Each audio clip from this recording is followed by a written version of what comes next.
So, good afternoon, class. Everybody stand up, and Miss Rios, can you please lead the prayer? In the name of the Father, of the Son, and the Holy Spirit. Amen. Praise be thy name of our Lord Jesus Christ, now and forever. Amen. In the name of the Son, and the Holy Spirit. Amen. So, before you sit, can you please arrange the chair properly? And you may now sit. So before we start our lesson, I have prepared an activity which is the what if. So I'm going to give you an what if situation, and you're going to give an hypothetical scenarios. Number one is, what if you're going to win a lotto today? Yes, Miss Ivy. What you're going to do if you're going to win a lotto today? If I'm going to win a lot of today, I would buy materials to build a house. Okay. Yes, Miss Rios. What you're going to do if you win a lottery today? If I'm going to win a lot today, I'm going to buy anything I want. That's all. Yes, Miss Lumalang. What you're going to do? If I won the lottery today, I'll be very happy, of course. And first thing that I will do is to provide for my family's needs. Okay, that's all correct. We're going to find out if what kind of mixed conditional is your answer is. So, to properly start our discussion, do you have any topic in your mind? Yes, Miss Ivy. It's about mixed conditional. Yes, it's our topic for today is about mixed conditional. So, mixed conditional is conditional sentences that combines elements of second conditional and the third conditional. So, the second conditional is defined as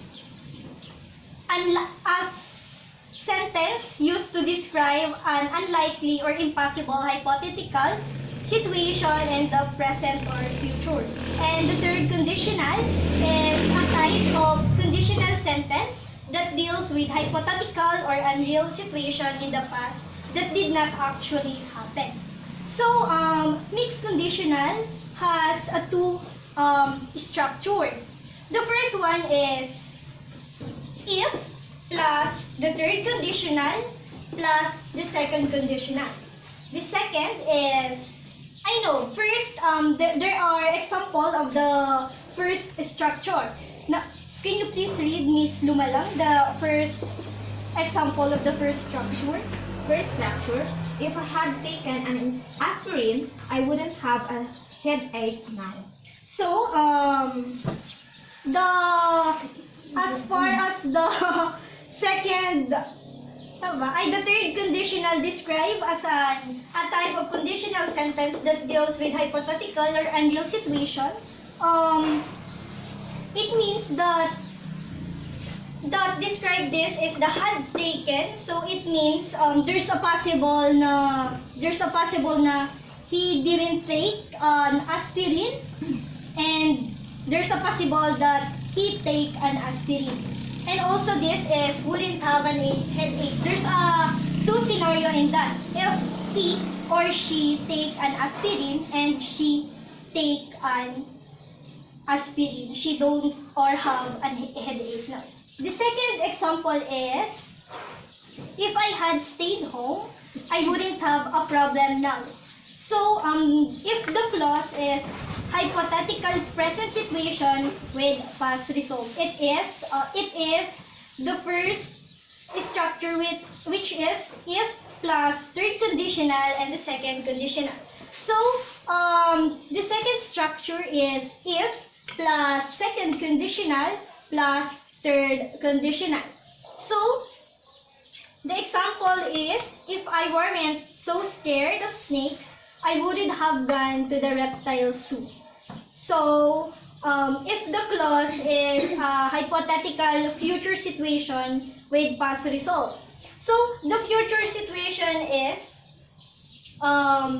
if I had stayed home, and the past result would be wouldn't have problem now. I know. The hypothetical future situation is weren't so scared of snake, and the past result is would have gone the reptile zoo. And the second example is I weren't moving to my new house next month. I would have come to your birthday party. So in this, the future situation is weren't moving, and the past result is would have come. So mixed conditional is time. There are two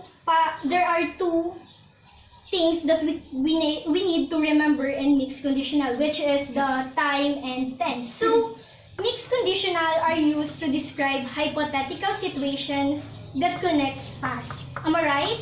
Yes, ma'am. And present and future events. They allow us to use different verb tenses to talk about actions that occur at different times. It's important to note that while verb tense and the time are often related, they are not always the same. For example, she worked at the hospital. The example have the same tense, but they are both it is referring to the time which is past. How can you say that work is a past tense? Yes, Miss Ivy. If it's a past tense, it has an ed. Yes, very good. The second example is she was working as a nurse. So it's also referring to time which is past because of the word was. Okay? We're going now to the mixed conditional function. There are common combination of mixed conditional, and they are, number one, can you please read, Miss Lumalang? Number 1, past action with present results. This type of mixed conditional is used to describe a hypothetical present or future result that is the consequence of a past action that did not actually happen. This type of mixed conditionals deals with changing a past action and its hypothetical present or future result. However, it's important to note that the result cannot actually happen because we cannot change the past. So, as Miss Lumalang read, past action with present result. An example of it is, if I had finished high school, I would be a college student now.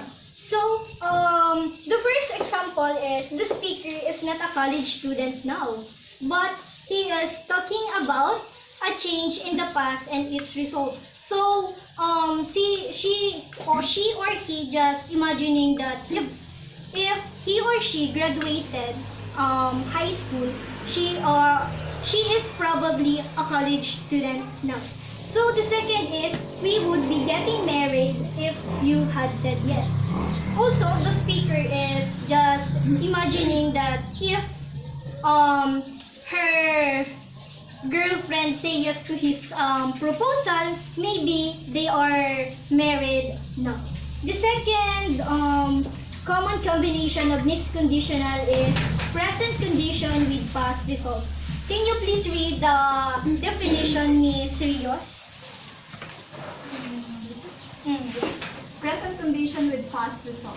The second type of mixed conditional is used to imagine a hypothetical present situation that is the result of a past action that did not actually happen. Yes.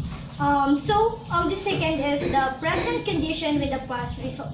So, the example of it is, if she were more hardworking, she would have succeeded. So, it's talk about the present situation and the possible result of the action.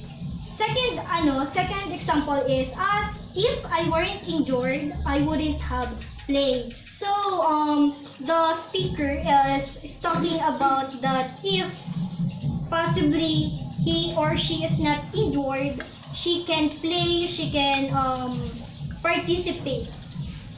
Okay, the third mixed conditional combination is the future action with past result. Miss Ivy, can you please read? Number 2. Yes. Future. This type of mixed conditional is used to describe a hypothetical situation in the present or future that is the result of a past action that did not actually happen. It helps us to explore how the present or future could be different if we had acted differently in the past. Okay, the number 3 is kindly tricky to explain, but this function with an example, imagine that you are a soccer player and tomorrow you have an important match. You will probably stay home at night before the match, eat a healthy dinner, and try to be well rested. So you might say, if I didn't have an important match tomorrow, I would have stayed up late. So the person means if I'm going to have an play tomorrow, I'm going to stay at home and lie low to condition my body. The second is if I wasn't participating in a match, I would have eaten rice. I would have eaten ice cream after dinner. So it also talking about how you condition yourself, how you preparing for your upcoming game. So do you have any clarification, violent reaction? None, ma'am. So before we ending our discussion, I have here prepared an activity. So the activity is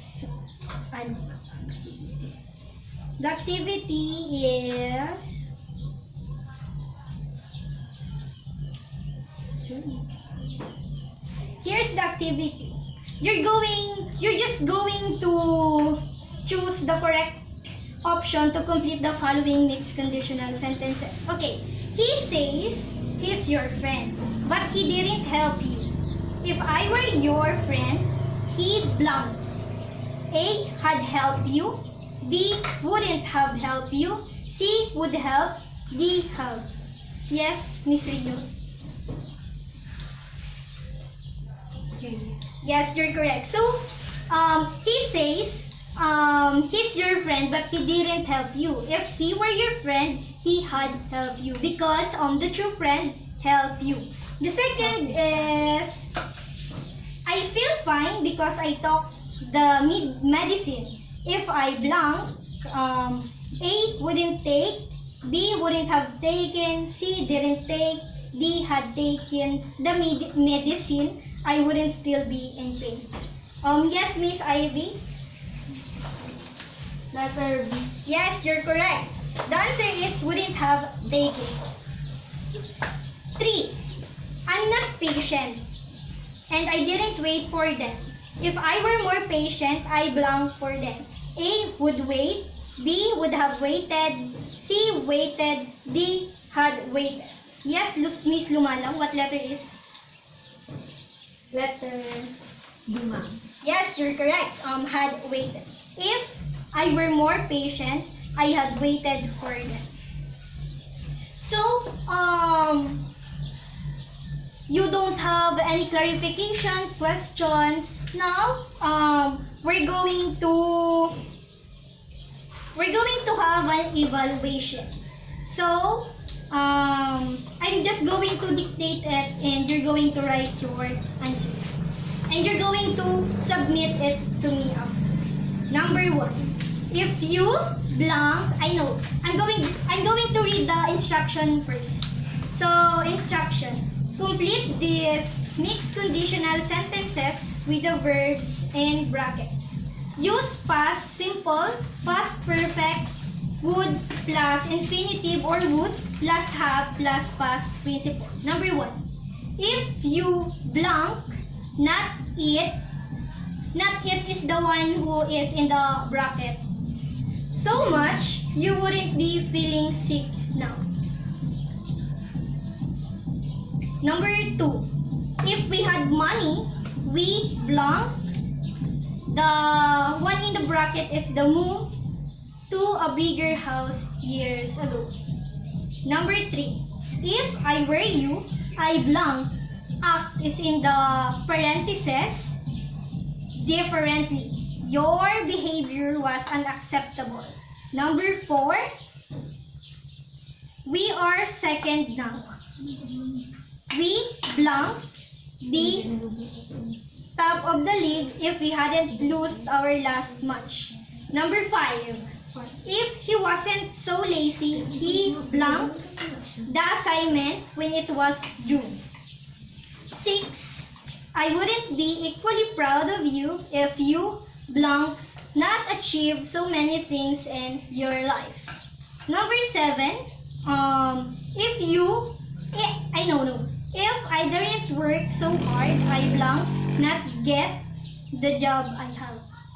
8, if he had done anything wrong, we blank know it by now.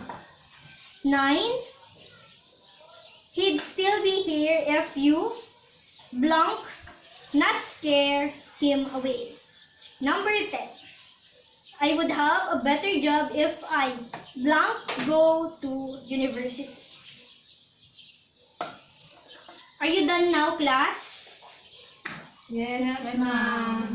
Okay, can you please submit your papers? Okay, so before you go out, we have an assignment. Can you please write your assignment? Your assignment is the student will be going to think a hypothetical scenario and then they going to, okay, I'm going to repeat it. Your assignment is you will be going to think a hypothetical scenario and then you are going to write at least 2 each of the 3 most common combination of the mixed conditional. Okay, thank you very much, class, and that's all for today. Thank you. Bye, Bye, ma'am. Hindi ko